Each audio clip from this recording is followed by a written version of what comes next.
Apocalipse 9, versos de 1 a 11.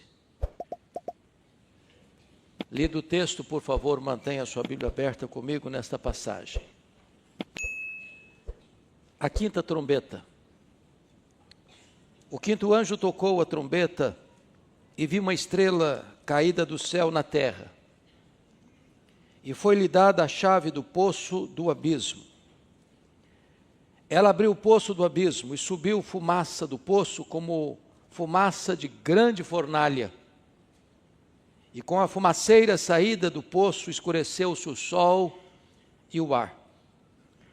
Também da fumaça saíram gafanhotos para a terra.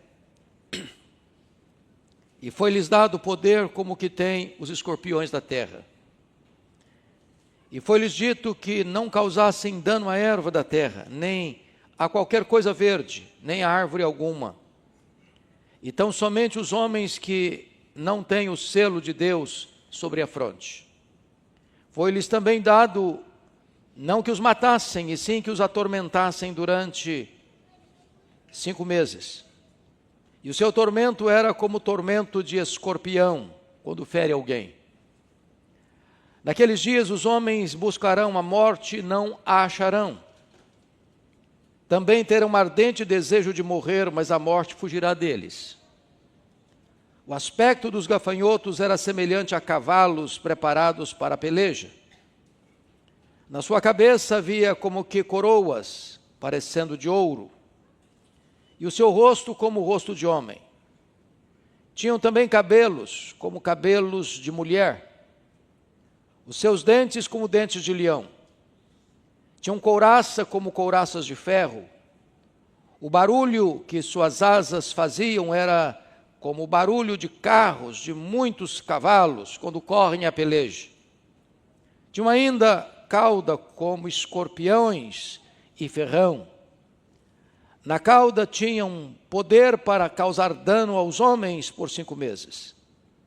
E tinham sobre eles, como seu rei, o anjo do abismo, cujo nome em hebraico é Abaddon e em grego Apolion. Eu quero conversar um pouco com os irmãos hoje sobre um tema um pouco intrigante, uma invasão extraterrestre. Esse texto está falando das trombetas. Vocês se lembram que quando João sobe ao céu, nesta visão que lhe foi dada, ele vê alguém assentado no trono, ele vê na mão daquele que está assentado no trono um livro, de todo selado, por 7 selos por dentro e por fora. E foi feita uma pergunta: quem é digno de abrir o livro e desatar os seus selos? A pesquisa é feita no céu, na terra e debaixo da terra. E ninguém foi encontrado digno. O resultado é que João chora profusamente, porque ninguém foi encontrado digno nem de abrir, nem de olhar para o livro. Quando o ancião lhe diz: não chores, eis que o leão da tribo de Judá, a raiz de Davi, venceu para abrir o livro e desatar os seus selos. Então no capítulo 4, no capítulo 5, nós temos o chamado oratório da criação e o oratório da redenção. E desta maneira, vamos encontrar então agora a abertura dos selos, dos 7 selos. E os selos retratam a perseguição da igreja, do mundo à igreja. Perseguições horríveis, situações dramáticas. E em seguida, dos capítulos 8 a 11, encontramos as 7 trombetas. As trombetas são o juízo parcial de Deus a um mundo que persegue a igreja. Parcial porque ainda o juízo de Deus vem misturado com a sua misericórdia.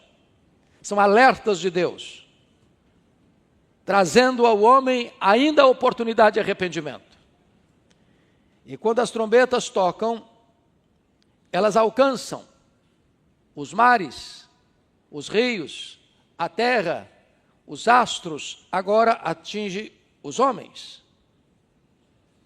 E então está escrito que o 5º anjo tocou a trombeta e viu uma estrela caída do céu na terra. Notem que João não vê a estrela caindo. Ele vê a estrela caída. Essa estrela caída é uma representação do diabo, de Satanás, do Abaddon, do Apolion, desse espírito que governa esses seres malignos que sobem do abismo para causar grande tormento aos homens. João já nos informa que este inimigo, chamado de Abaddon, de Apolion, de estrela caída, é um ser já caído, vencido, derrotado, mas ainda em atividade. Observem que foi-lhe dada a chave do poço do abismo. Ele não tem a chave. Quem tem as chaves da morte e do inferno não é o diabo, é Jesus Cristo, é o Filho de Deus, é o nosso Senhor. Mas esta chave lhe é dada. Ele é uma estrela caída e ele não tem as chaves. Ele não tem a chave, esta chave lhe é dada. É claro que o texto está em linguagem pictórica. Não podemos literalizar as figuras aqui, porque criaríamos um ser muito estranho. Porque são gafanhotos, que viram escorpiões, que têm cabeças de cavalo, que têm coroa na cabeça, que têm rosto de homem, que têm cabelo de mulher, que têm dente de leão, que têm couraça de ferro. Portanto, é uma linguagem figurada para representar uma realidade espiritual. E o texto vai nos informar, no versículo 2, que essa estrela caída abriu o poço do abismo, e subiu fumaça do poço como fumaça de grande fornalha, e como a fumaceira saída do poço, escureceu-se o sol e o ar. Portanto, esses seres malignos que saem do abismo são espíritos de trevas, que poluem o ar, as mentes, os conceitos, os valores. E nessa fumaceira não se enxerga direito, não se tem clareza das coisas.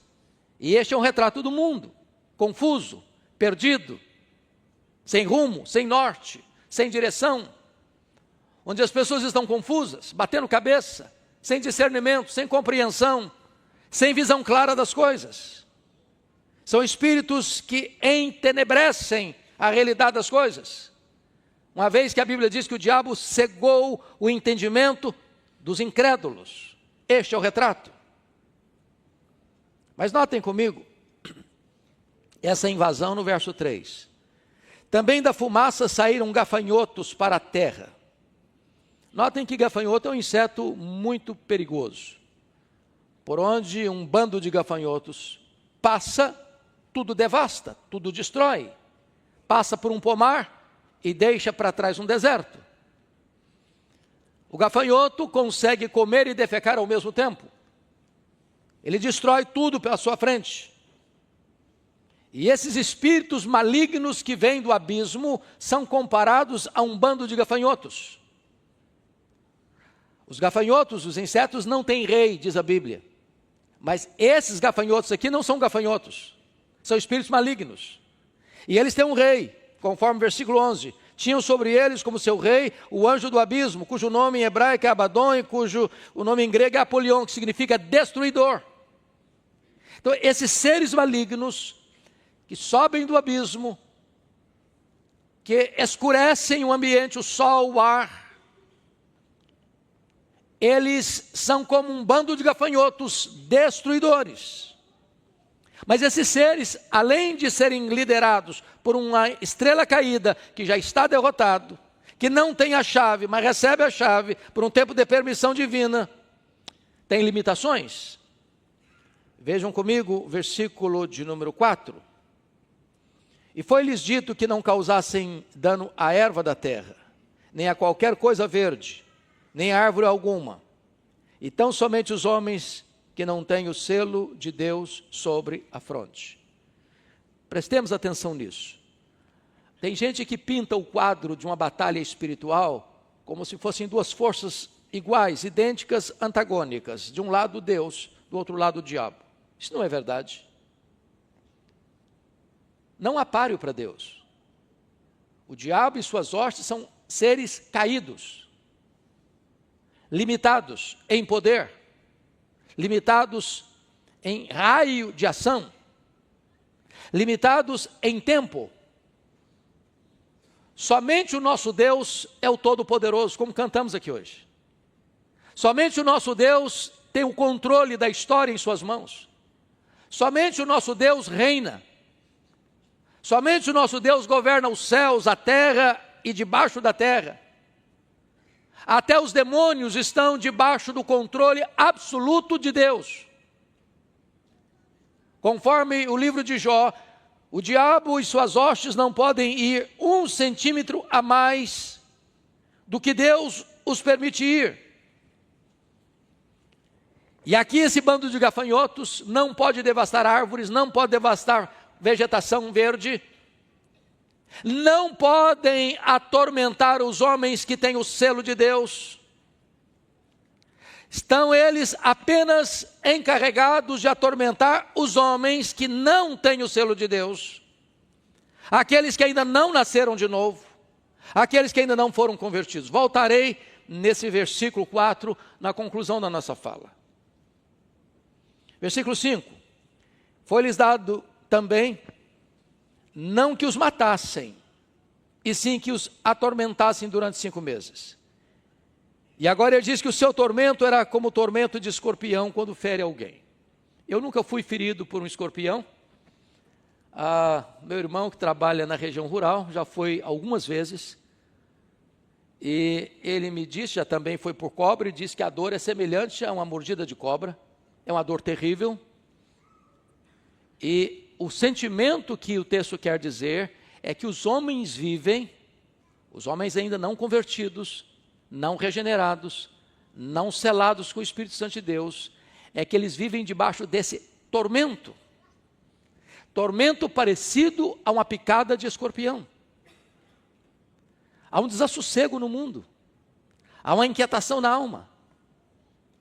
As pessoas alcançam as vitórias em todas as áreas da vida, seja na área acadêmica, seja na área financeira, seja na área familiar, e elas não conseguem ainda, a despeito de tantas coisas boas e benesses da graça comum de Deus, viverem uma vida plena.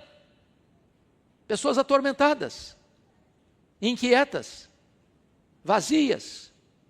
Há um tormento na alma. E é por isso que as pessoas entopem as suas veias com drogas. E é por isso que as pessoas se embriagam. E é por isso que as pessoas se rendem às ideologias as mais perniciosas.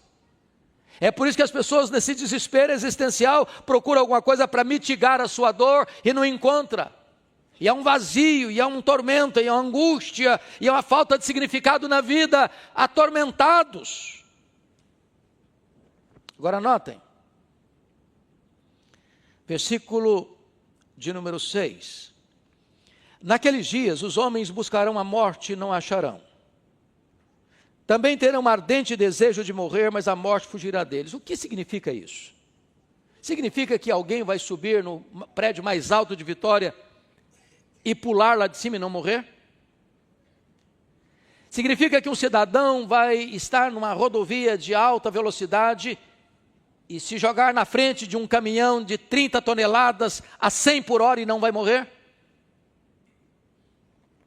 Significa que a pessoa vai se dependurar numa corda e não vai morrer? Que vai dar um tiro na cabeça e não vai morrer? Não, não é isso que o texto está querendo dizer. A grande problemática aqui, meus irmãos, é que esse tormento que esses espíritos malignos produzem no coração do ser humano, a morte não pode aliviar. Aqui está o grande engodo do suicídio. Aqui está a grande mentira do suicídio. Porque quando uma pessoa está vivendo uma vida tão tormentosa, que ele acredita que a única forma de aliviar aquela dor é tirar a própria vida, imaginando que ao tirar a vida, a dor vai acabar, ele se engana. Porque a morte não é o fim da vida. Há uma eternidade pela frente. Há um tormento que não se encerra com a morte. E as pessoas, nem mesmo buscando a morte, encontram alívio dessa dor. Dessa dor provocada por esses seres malignos que atormentam os homens como gafanhotos.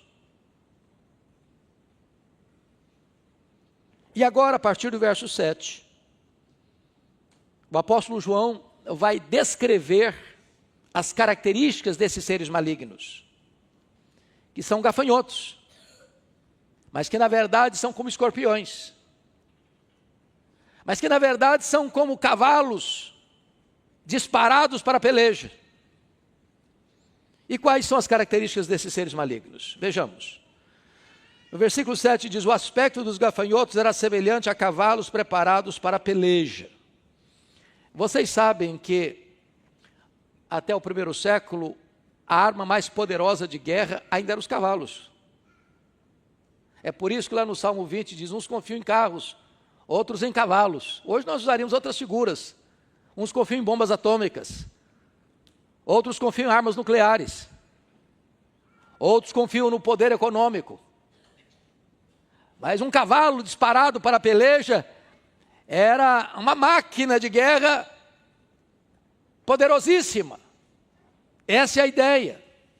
Agora notem comigo que na cabeça desses cavalos, na verdade são gafanhotos, que são escorpiões. Havia como que coroas parecendo de ouro. Notem que não são coroas de ouro. O diabo parece ser, mas não é. Ele usa títulos que não lhe pertencem de fato. Ele usa uma liderança que é uma liderança falsa. Mas o que significa coroas na cabeça? Comando, controle, governo. Quem é que está debaixo do controle, do comando e do governo desses cavalos que disparam, que são gafanhotos, que são escorpiões? O texto vai nos dizer no verso 11 que é o Abaddon, que é o Apolion, que é o destruidor, que é o diabo, a antiga serpente, aquele que é ladrão, assassino, aquele que é o pai da mentira, aquele que ruge como leão, mas não é leão, porque só existe um leão verdadeiro, o leão da tribo de Judá. Então, ele tem comando sobre esses espíritos malignos, porque foi lhe dado a chave do poço do abismo. Agora notem mais comigo. Versículo 7 diz que o seu rosto era como o rosto de homem. E o que significa isso? Significa que esses seres malignos têm inteligência. E é por isso que a Bíblia nos ordena a tomarmos todo o cuidado, vigiarmos, porque existe as ciladas do diabo. E a palavra cilada na língua grega traz a ideia de métodos, de estratagemas. Em outras palavras, não tenha dúvida que depois de Deus, ninguém investiga mais a sua vida do que esses seres malignos. Eles espreitam você. Eles conhecem os seus pontos fortes, seus pontos fracos, os flancos, as aberturas que você dá, as brechas que você dá na sua armadura. As táticas são diferentes para pessoas diferentes, em ocasiões diferentes, em situações diferentes.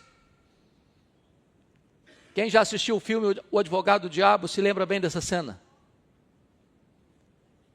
Quando às vezes você acha que você está dominando uma área, não, agora eu vou mudar a minha postura, agora eu vou mudar a minha atitude, agora eu não vou mais agir como eu agia antes. E daqui a pouquinho você se orgulha das suas virtudes. E abre uma brecha para o diabo entrar, novamente. Tem rosto de homem, tem inteligência. E temos que nos acautelar sobre isso. Notem comigo, por favor, versículo como cabelos de mulher. E o que significa isso? Esse texto reporta os cultos pagãos, onde se misturava nesses cultos pagãos, cultos cananeus, religiosidade com depravação sexual. Existiam as chamadas prostitutas cultuais. E nesses cultos eram verdadeiros bacanais, onde as mulheres, com toda a sensualidade,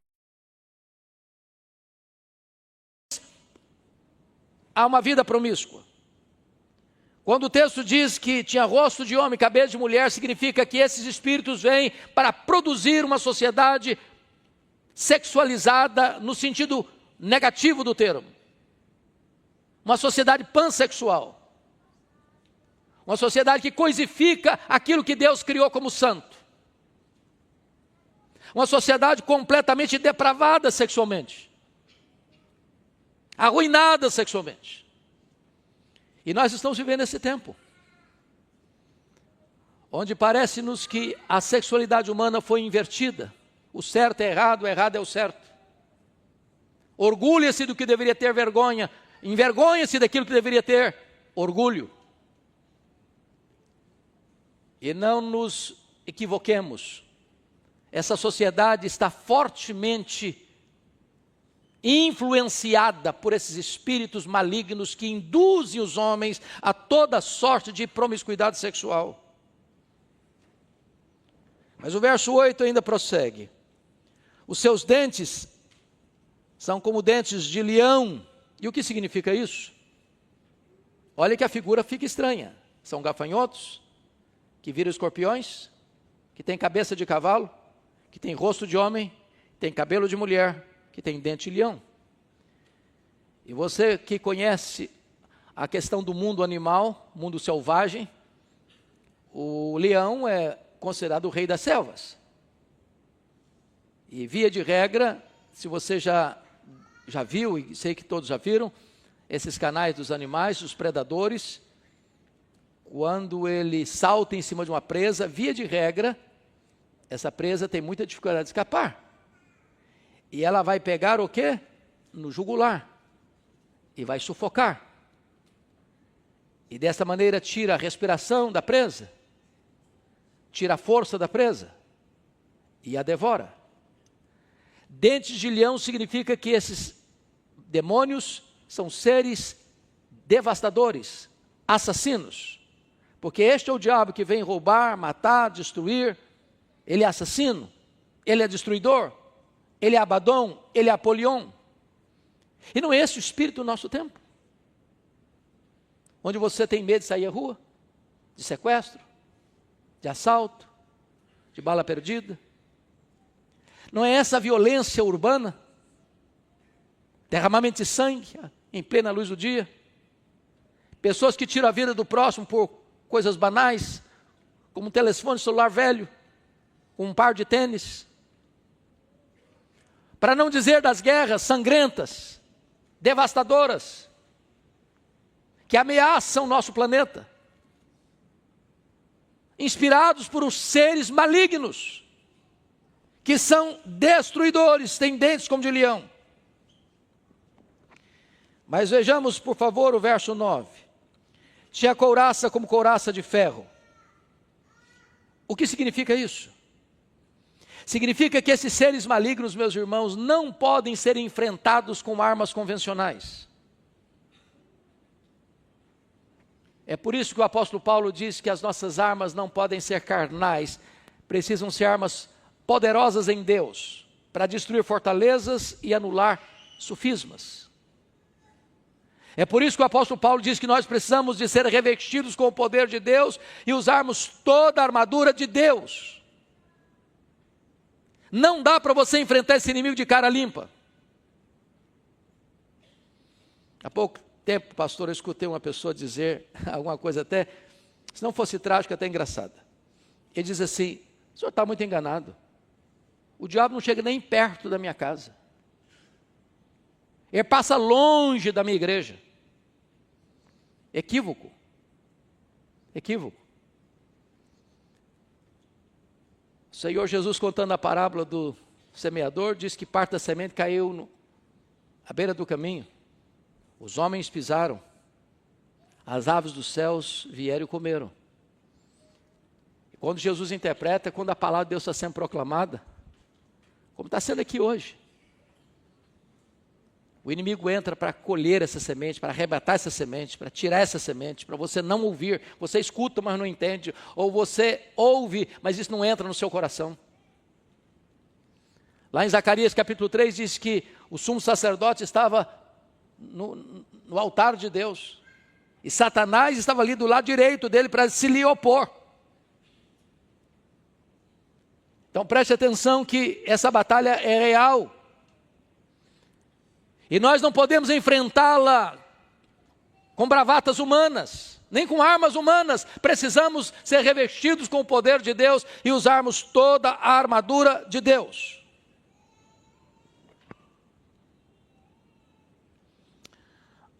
Agora notem comigo que esses seres malignos, vamos voltar ao versículo 4, que eu quero encerrar com ele. Esses seres malignos que brotam do abismo, que escurecem o sol e o ar.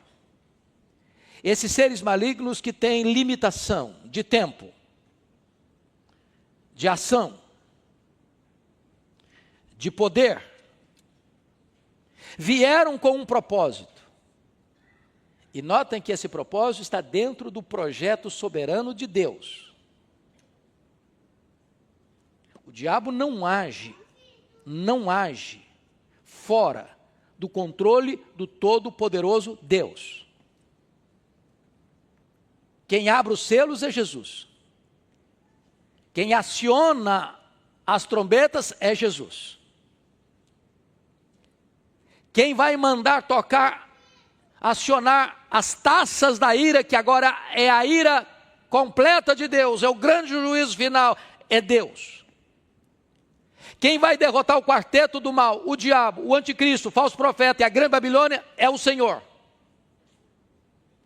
Não estamos falando de um universo, irmãos, onde Deus está perdido, esfregando as mãos no céu, ansioso, com medo, sem saber o que está acontecendo. Não, nós servimos ao Deus soberano, Criador, mantenedor da vida, Senhor do universo, está sentado no trono e controla a história, a igreja, a sua vida, a minha vida, a nossa vida.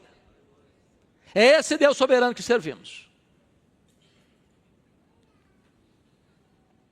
Agora, prestemos atenção. As trombetas são o juízo parcial de Deus para que os homens ainda tenham tempo de se voltar para Deus. Às vezes nós interpretamos os fatos de uma maneira tão equivocada, quando você vê um terremoto, quando você vê um tsunami, quando você vê fenômenos nos astros ou nos rios, e achamos que a natureza está furiosa. Achamos que a natureza age por si mesma. Interpretamos assim. Mas quando você vai fazer uma análise teológica dos fatos,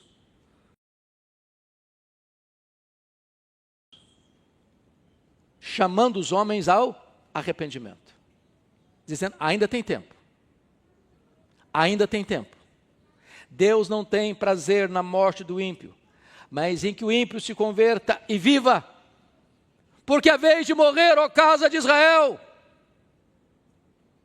Deus nos dá ainda oportunidade de nos voltarmos para Ele, enquanto Ele está perto, enquanto podemos invocá-lo e achá-lo. Agora notem, no versículo 4, e isso é tão glorioso para nós, irmãos. Esses espíritos malignos não têm poder para atormentar aqueles que têm o selo de Deus sobre a fronte. Ou seja, esse tormento, essa angústia, esse desespero, essa falta de sentido da vida, não pode alcançar aqueles que já nasceram de novo. A nossa salvação está absolutamente assegurada por Deus. Esses espíritos malignos não têm autorização de atormentar aqueles que têm o selo de Deus. Isso não significa que você está imune à tentação. Isso não significa que você não tem que vigiar. Isso não significa que você não tem que santificar a sua vida. O que o texto está querendo nos dizer é que Deus separou um povo para si. E Deus salvou esse povo. E Deus selou esse povo. E esse povo é propriedade exclusiva de Deus. Assim como lá no Egito, aqueles que estavam debaixo do sangue do Cordeiro, quando a morte passou, não os atingiu. Eu quero dizer para você que Deus conhece você, que o diabo conhece você. E se você é de Deus, o maligno não lhe toca. Louvado seja o Senhor. Então entendamos isso, irmãos, mas a pergunta a ser feita agora é esta, versículo 4. O que significa esse selo de Deus? O que o Novo Testamento nos apresenta sobre esse selo de Deus? Então nós vamos ler, para explicar isso, lá em Efésios capítulo 1. Efésios capítulo 1. Versículo 13. Está escrito: em quem também vós, está falando de Cristo, depois que ouvistes a palavra da verdade, o evangelho da vossa salvação, tendo nele também crido, fostes selados com o Santo Espírito da promessa. Você tem o selo do Espírito Santo. Todo aquele que nasceu de novo, todo aquele que foi regenerado, todo aquele que foi justificado pela fé, tem o selo do Espírito Santo. Ninguém pode quebrar esse lacre. Ninguém pode romper esse selo. Você é conhecido no céu, na terra e debaixo da terra como propriedade exclusiva de Deus. Você é a menina dos olhos de Deus. Você está seguro nas mãos do Senhor Jesus. Foi Ele quem disse: as minhas ovelhas ouvem a minha voz, elas me seguem, eu dou a elas a vida eterna e ninguém as arrebatará das minhas mãos. Me permita ainda olhar com você Apocalipse capítulo 13, porque muitas pessoas hoje estão levantando essa questão do anticristo e tal. Então vamos dar uma olhadinha o que a Bíblia diz. Capítulo 13, versos 7 e 8. E eu vou encerrar por aqui. Está escrito: foi-lhe dado também que pelejasse contra os santos e os vencesse. Está falando do anticristo, da besta que surge do mar. Deu-se-lhe ainda autoridade sobre cada tribo, povo, língua e nação. E adorá-la-ão, ou seja, a besta, ou seja, o anticristo, adorá-la-ão todos os que habitam sobre a terra. Agora preste atenção. Aqueles cujos nomes não foram escritos no livro da vida do Cordeiro, que foi morto desde a fundação do mundo. Conclusão: o anticristo vai ser adorado no mundo inteiro, por todas as nações, por todas as pessoas, exceto aqueles cujo nome estão escritos no livro da vida do Cordeiro.